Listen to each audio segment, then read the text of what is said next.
The 1950s are often regarded as the golden age of the American automobile. Fueled by a post-war economic boom, cars went from plain and modest to flashy and futuristic, with fins, tri-tone paint, and lots of chrome. And before these space-age-like styling elements found their way to the showroom floor, the buying public was getting warmed up by ever more radical concept cars. The car makers didn't sell you a car, they sold you a dream.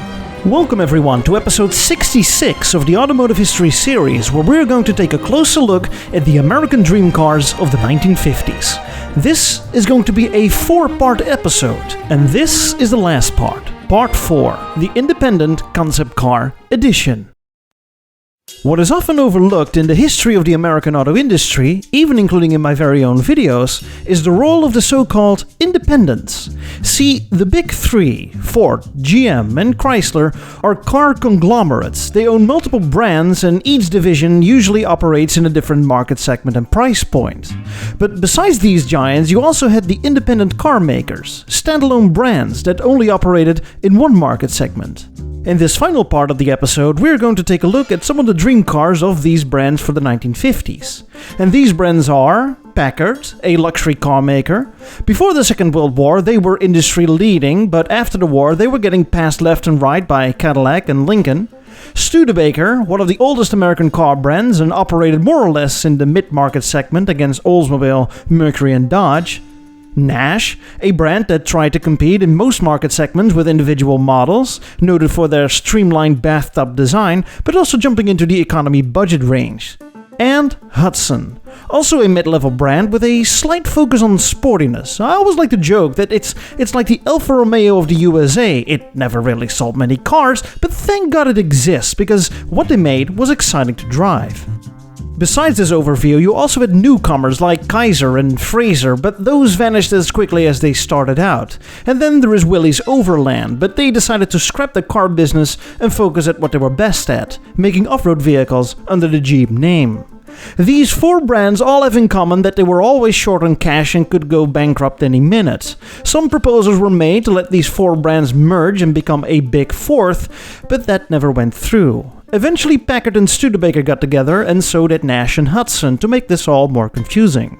But as I said, for these companies money was too tight to mention. So imagine that you already don't have a lot to work with to develop something new. All the while you have to keep up with the exhaustive trend of year-to-year model changes and facelifts, while getting pushed out of the market by the big three, lower your prices in order to keep up with the vicious price war, and on top of all this, reserve money to spend on expensive one-off concept cars, as you really need to show your face at the motor shows each year, otherwise people start to forget that you matter, or even worse, exist.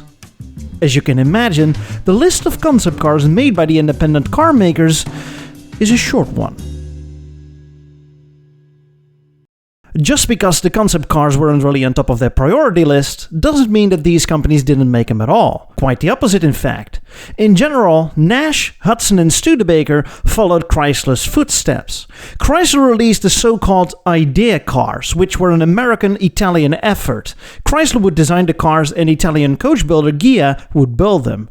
See part 3 of this episode.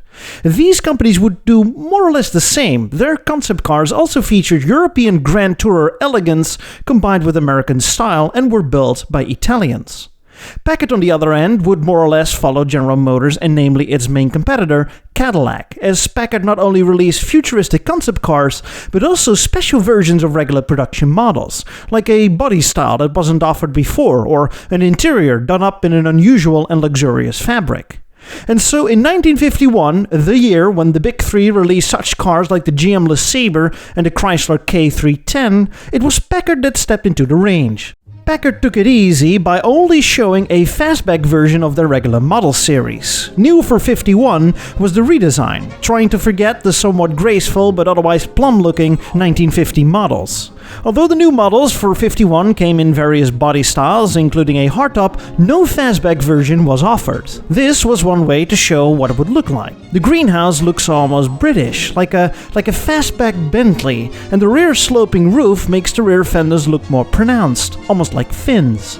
In 1952, Packard returned, and this time with not one, but two special versions, the Packard Pan American and the Packard Special Speedster. Both cars jumped into the emerging and popular sports car market. The Pan American was a lightly customized version of the Series 250 convertible.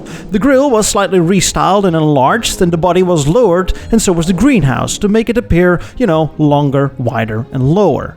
And the rear end styling was changed in such a way that it had more in common with the contemporary Pontiacs than Packards. But hey, they both start with the letter P, right? So, whatever.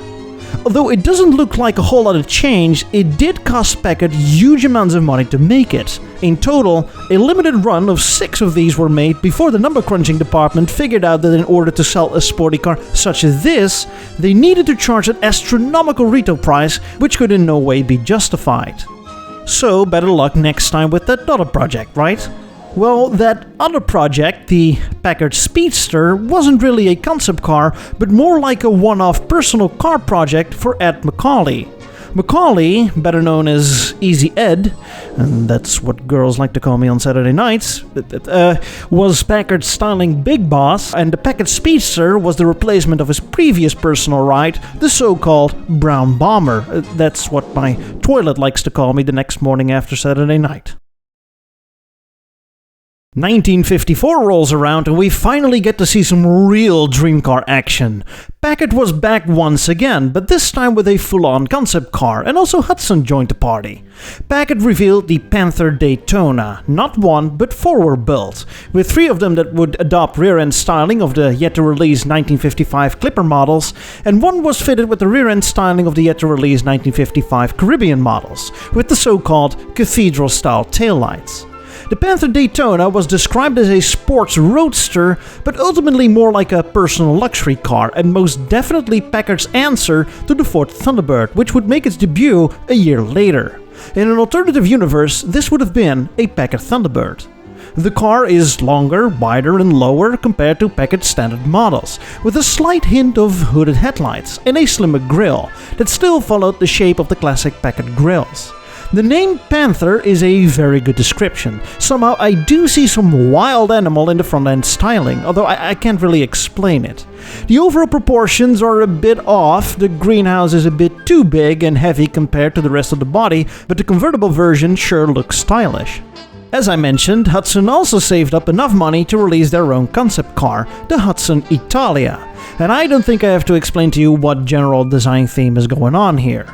At the time of the release of the Italia, Hudson was trying to move in different market segments, with a sporty Hornet, an affordable jet, and a top-of-the-line dream car. The Italia wasn't actually a one-off dream car, but a limited-run halo model, in an effort to lure customers to the Hudson showrooms. Look at it. I gotta love the unique styling of the front bumper with the upside-down V-shape in the middle. The grille is massive but decidedly European, mimicking the grilles commonly found on Ferraris. Note the air intakes just above the headlights, giving a car a surprised look, like raised eyebrows. And then we have the rear, where the rear fender body moldings look like drawn curtains, revealing what looks like 3 tailpipes per side, but are actually the taillights. In total, 26 cars were built by Italian coach builder Carrozzeria Touring, 1 prototype, and 25 cars that were on sale. And what a bargain it was! Just $4,800, it was more expensive than a Cadillac or other comparable high-styled roadsters, all the while being powered by a paltry 6-cylinder as opposed to these new red-hot V8s that were just coming in. And with that, the Italian fairy tale ended. By 1955, 2 major events had happened to these 4 brands. Hudson and Nash had merged to become American Motors, better known as AMC, and Packard and Studebaker forming Studebaker and Packard Corporation. This meant more parts, inventory, and bodies would be shared among these brands, but no immediate effect on any concept cars. In fact, 1955 was Nash's turn to come up with a dream car. Although it should be noted that they already had a glamour car on sale, the Nash Healy Roadster, but it was a high-priced halo car and not so much of a rare one-off concept car. Not much is known about this car, which was named the Nash Special Ambassador. It's even questioned whether it was shown at the motor shows or only inside the walls of the styling studio. Anyway, the latest Nashes were unique to say the least. They firmly believed in the bathtub style with front and rear fender skirts, giving the car a floating appearance. But somehow the Italian coach builder Pinin Farina decided that these cars could use an Italian tune-up and presented the Special Ambassador, a Europeanized version of a rather American design. And somehow it works? What we see is a car with the classic Nash styling ingredients, mixed with a rather European stance, like one of those Jaguar Mark series. The front features styling that is similar to the Nash Healey sports car, and the rear-end design is logical and tasteful. I like it, but Nash stylists didn't like it, and found it ultimately too European and a bit bland. To prove this point, the car certainly had influence on the Nash models for 55 and 56, following design elements like the headlights surrounded by the grille and moved inwards, but in a more American way, meaning more chrome badging and ornamentation around the car and a full chromed grille. Packard was, as always, at it again with another concept car for 55. It should be noted that their regular models abandoned the design of the previous years that embraced the classic touches, like the famous harp-shaped grille that made Packard famous, and adopted a more contemporary styling, almost looking like rebadged Lincolns. All in all, very good-looking cars. But the real purists cried blasphemy, because Packard was all about reserved elegance, and not just another sad attempt at futurism like everybody else. They called for a revival of the good old Packard days. They requested Packard to bring back the classic styling. And Packard gave them that request with the Packard Requests Show Car, an effort to bring back the past into the future. Requests, revival, revolting. I like to call it revolting. See, if you put it very bluntly, the Request Show Car is nothing more than a regular production Packard with a harp-shaped grille that they had lying around somewhere rusting away in some shed at the factory glued onto the car. It feels very forced, and as we have seen with some other cars out there, sometimes forcing a vertical piece onto an otherwise horizontal front end doesn't always look good. But if there is one thing that should be mentioned, is that in some respect the Request was very much far ahead of its time. One could argue that this is one of the very first retro cars ever to be designed, and that during a time when the industry was brainwashed with looking ahead into the future. It would still take another 15 to 20 years when revival styling would find its way on American cars. What doesn't look good now will look good some 15 years later. And so we enter 1956. Nash once again was back with another Pininfarina masterpiece, the Nash Palm Beach. Once again, not much is known about the car. It's an elegant two-seater roadster, and one could argue that this could be seen as a Nash answer to the Ford Thunderbird.